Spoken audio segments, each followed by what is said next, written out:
It's Tuesday, 3:15, and the doors open. 24 athletes walk into your building for the same hour. In that group, you've got a senior who's been under a bar since he was 14. He knows what a heavy day feels like.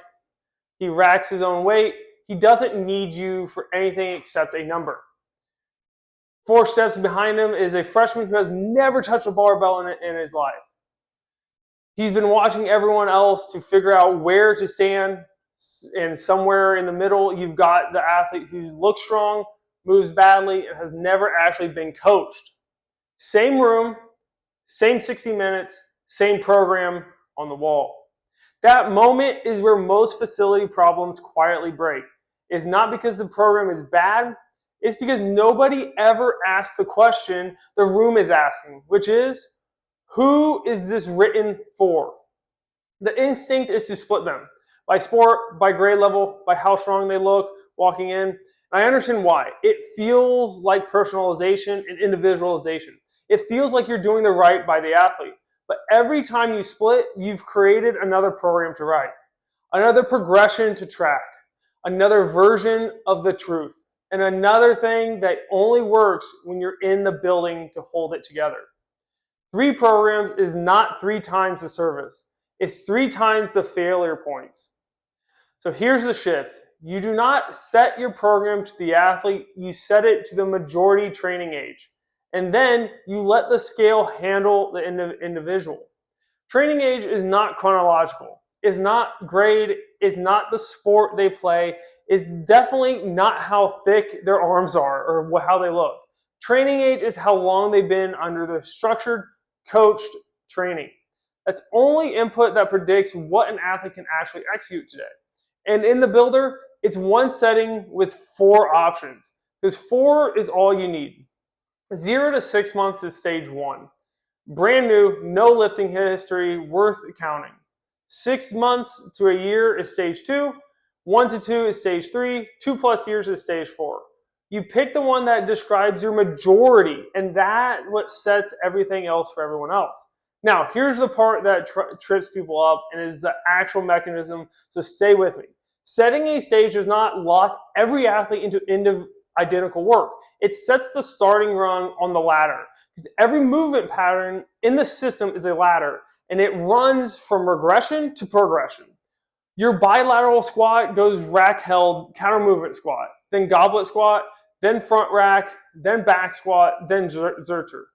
Your hinge goes glute bridge, dumbbell RDL, trap bar deadlift, to barbell RDL, to conventional deadlift. Your pull goes from face pulls to cable row to dumbbell row to pull-ups. Same pattern the whole way up. Different demands at every rung. That's the exercise skill level is for. The stage picks the rung the room starts on, and then you move on an individual athlete up or down on that same ladder on what they can actually execute with quality. And notice what you just did there. You did not change the exercise. You changed the version of the exercise. That's a micro change, not a macro change. And it's the difference between running one program with scale and running 4 programs you have to maintain and think. The freshman and the senior are on both hinging on Tuesday. He might on dumbbell RDLs. He might be pulling from the floor. Same pattern, same block, same day, same clock. He climbs the ladder over the next 2 years, and you'll never have to write his program separate again. That's build, blend, express, and practice. Build the pattern at the rung they can handle, blend it under load and fatigue, express it when the skill is actually theirs. You cannot skip the expression by handing a beginner an advanced rung exercise. And you cannot leave an advanced athlete parked at a beginner level exercise and call it safe. Both of those are the same mistake in opposite directions, which brings me to the 2 mistakes I see most on this step. The first is setting your skill level too much to your best athlete or to the athlete you want to be recruiting. That's how you end up with a room full of kids doing a version of the lift they can't hold positions in. And then your coaches spend the whole session correcting instead of actually training. The second is setting it defensively all the way down so nothing can go wrong.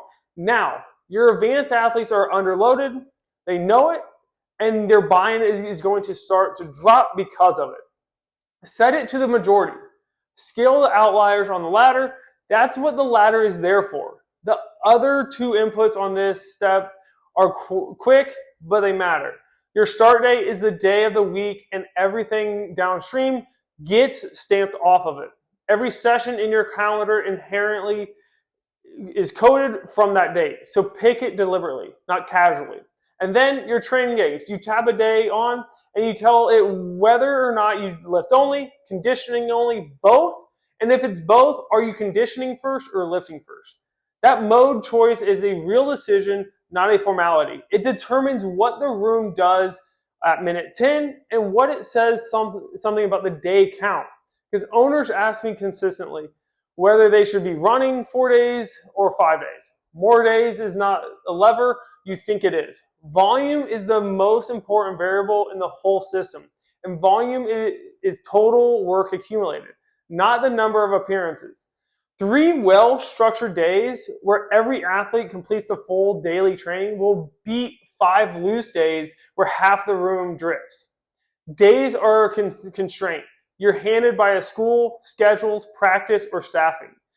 Take the days you actually have and build volume into them. Don't chase the 5th day you can't staff and then wonder why quality drops. Once these 3 inputs are in, start date, days, skill level, the builder tells you exactly what you just created. Numbers of days per week, your stage, your start, and the total count of coded sessions across the year.